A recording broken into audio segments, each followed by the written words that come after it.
respect it, we network across the globe, cause it's a global market in case you didn't know. And since we all about information flow, let me be the first one to welcome you to Tech Zone with Paul Amadeus Lane. Let's talk tech, cause technology changing the game. It's all good in the hood, it's everywhere. Now let's get to the show, cause we live on air, yeah.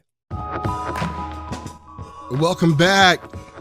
Tech Zone, third and final segment of the show. Paul Amadeus Lane. I'm your czar of technology. I want to share something with you.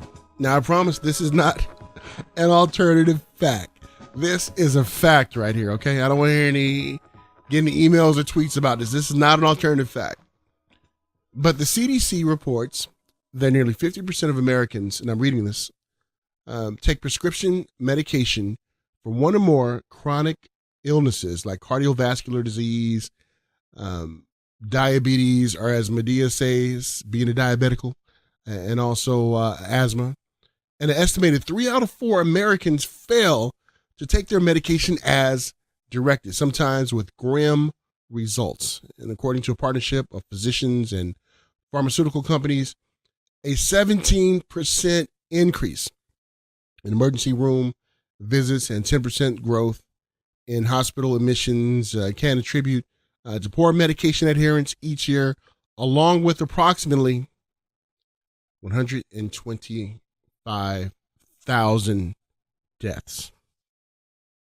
Folks, this is a problem, especially if we are on medication, if we have grandparents, aging parents, children on medication. This is a problem. What can help? Well, my next guest in this company have a solution for that. And joining me right now from Neura, we have the CEO, we have Gilad Meiri joining me. Garrett, how you doing, my friend? All's good. Yourself? Great to have you, Gilad. And this technology right here, when I read about it, I was like, it kind of blew me away looking at some of the statistics out there, ones who are on medication and some of the mishaps that can happen if they don't take their medication or take too much. What kind of made you guys create this company? Because I think it's amazing, but what was like the mindset of making it happen? Yeah, definitely. Great question. So one of my co-founders, Trinu, she's actually our chief technological officer. She was diagnosed or misdiagnosed with the wrong type of diabetes, and everything they tried on her failed.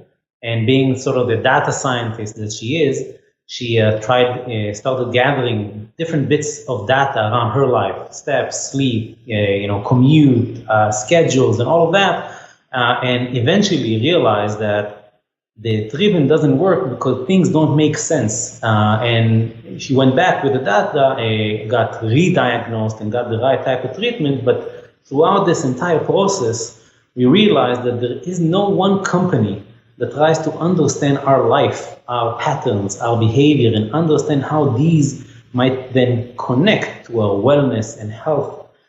In fact, the only type of technologies out there today are doing it essentially to sell ads to us. And so we took, these type of technologies and we're, using them to increase the health and wellness of our end users. And Gilad, when we see how the Internet of Things have grown now. I remember I was at the Consumer Electronics Show a couple of years ago, and that's when they changed the name to the Consumer Technology Association instead of Consumer Electronics Association. And the reason why they did that was because of the Internet of Things and how now consumer technology has morphed into health tech, fitness tech.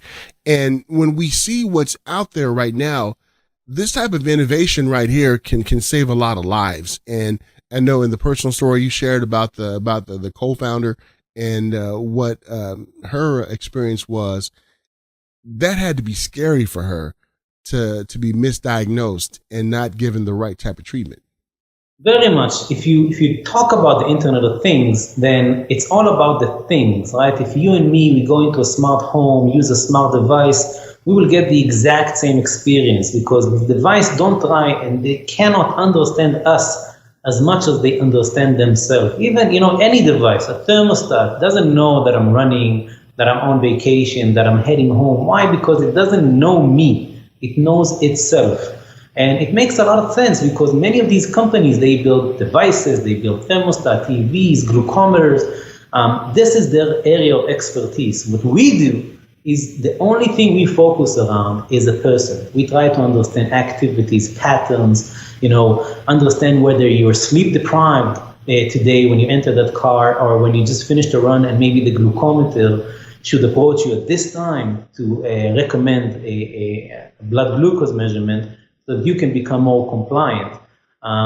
The thing about glucometer, again, is that they will never know when is it I'm running, I just entered a restaurant, I am sleep deprived, and we are here to give that component, that window to moments in my life so that they can personalize the experience, and as a result, you will lead a better lifestyle. And then that really has to make you feel good personally, because, let's face it, a lot of apps out there are not out there to help. They're there to, play games. You can find out, what beer is on sale and all these other things.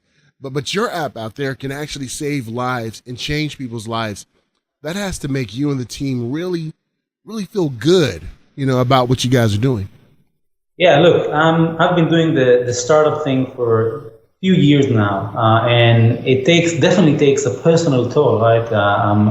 To some extent, I'm a worse husband and a worse father because I have to work these type of hours. And so, if I'm if my team, the people who surround me, if they're doing this sacrifice, we should definitely do it to serve the greater good. And I think, for us, we are, if our company wouldn't be a company, it would literally be a movement, because we're seeing the potential this type of technology can do. We're seeing the need to protect users' private information while transacting with it in order to make their life better.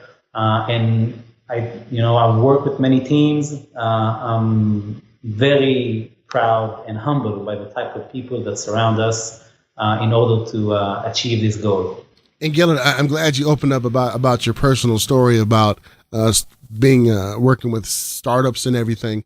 What has kind of been the most challenging aspect? You mentioned about time away from your family and your kids, and that can be very challenging. What are some of the other challenges that you faced when it comes to startup companies out there? Because maybe ones who are listening or watching, they are maybe thinking about doing a startup. What kind of advice what would you give them, or some of the challenges that you faced? Well, how much time you have? I got much you need, my friend. I would say the following. Look, I think you have many, many technicalities that relate to opening a company and launching an initiative. At the end of the day, you need to make sure that the founders are relentless optimists that can sustain all of the challenges that we go through.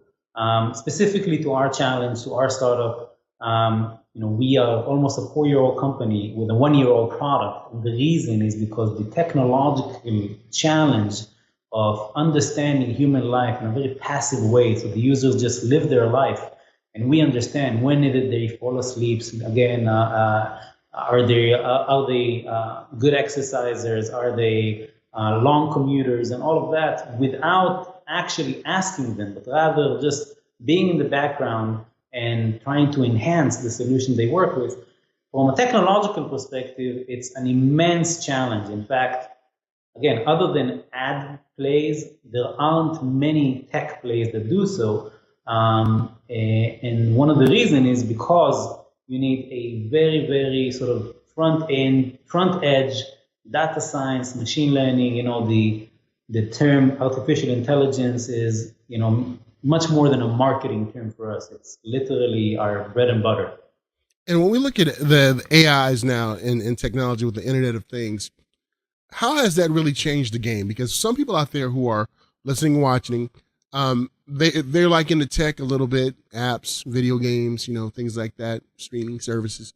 But when it comes to AI and this innovation right here, how does that AI really work to get that data to the device, to the user, so they can make sure they're making the right choices when it comes to medication?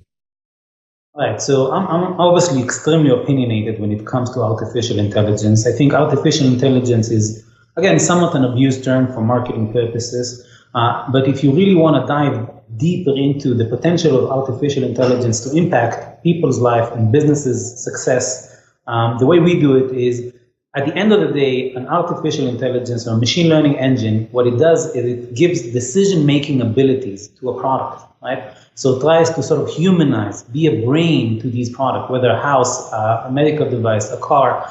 What we do is we try to identify moments in your life, and we do it by tapping into multiple sensors, right? So understanding that you fall asleep might be a motion element and a light and a sound and a pattern. And we try to understand all of it, put it in a very agile system that will bring a very high accurate insight that tells, hey, I believe the user is about to fall asleep. And so if you need to take medication before or measure yourself before you go to sleep, a medication solution will use that. And again, you fall asleep at 9 p.m., I fall asleep at 11 p.m., whatever. So we will get a notification, a reminder that is tailored to our needs, as opposed to a time trigger, let's say whatever, 8 p.m., which might be completely arbitrary. And you started very right with, the results so far of using this technology is tens of % increase in adherence, which is a huge problem. And in terms of this space, these are almost fictional numbers. Wow. It's amazing, to hear, what technology is doing right now in really helping us to understand things such as critical as this right here, when it comes to health and technology. And what are some other things out there that you'd like to articulate to our audience, about this device, about the innovation behind it, that can really help them to see, how this is the wave of the future?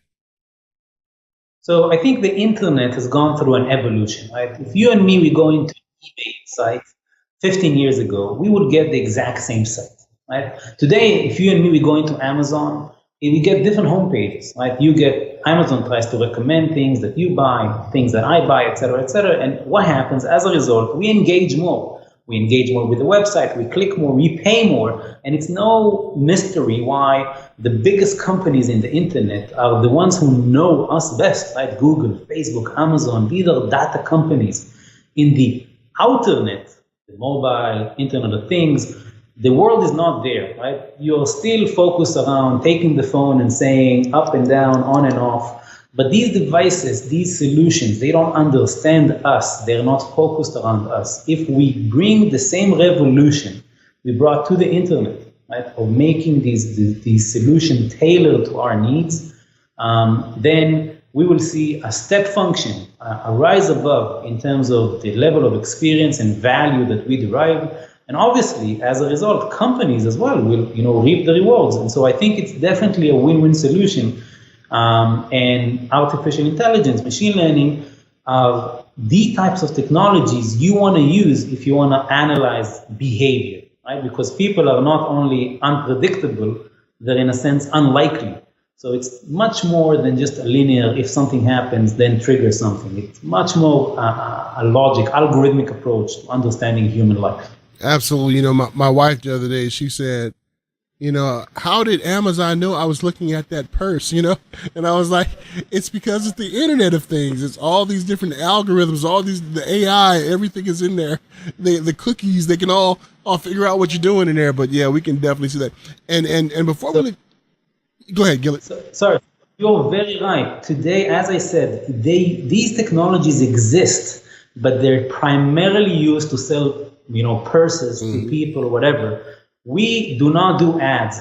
We use these type of technologies to enhance digital health, health and lifestyle in digital health solutions. And again, for me, it's a much more worthy cause to get up in the morning. Absolutely. And looking at your team and how the company is structured, expertise in data science, security, and software architecture, and all these other things, and you can really tell in the product that you guys have created, it really shows that, because it's something that really makes sense, and I think ones can get behind. I definitely think I'm channeling my inner Jedi and foreseeing the future, and I think you guys is definitely on the right side of history. how can ones find out more information about this innovation and about your company? So you're more than welcome to visit our website, theneura.com. All the information is there. You're welcome to test our, test demo apps, and obviously more than welcome to talk to us. We're here to help. Awesome, Gilad. I would love to have you back on again, my friend. This has been very insightful talking to you, and what you guys are doing with the Internet of Things is simply amazing. If it can save lives and really help people's lives out there, you guys are definitely on the right side of history, my friend. And I look forward to talking to you again. Me too, man. Thank you so much. Have a great day. Thank you for bringing me. My man, Gilad Meiri, joining me from Neura, CEO and co-founder.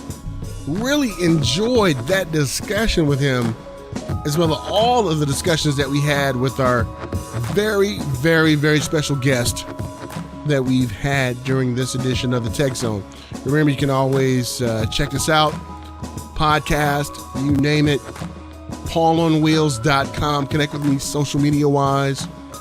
Looking forward to our next week's show. We're going to talk about some more great things happening in the world of tech and all that other good stuff with one of my good friends tell me. Until next time, remember, turn someone's frown into a smile and leave someone in a better mood than in which you receive them. Until next time, I'm Paul Amadeus Lane. Take care.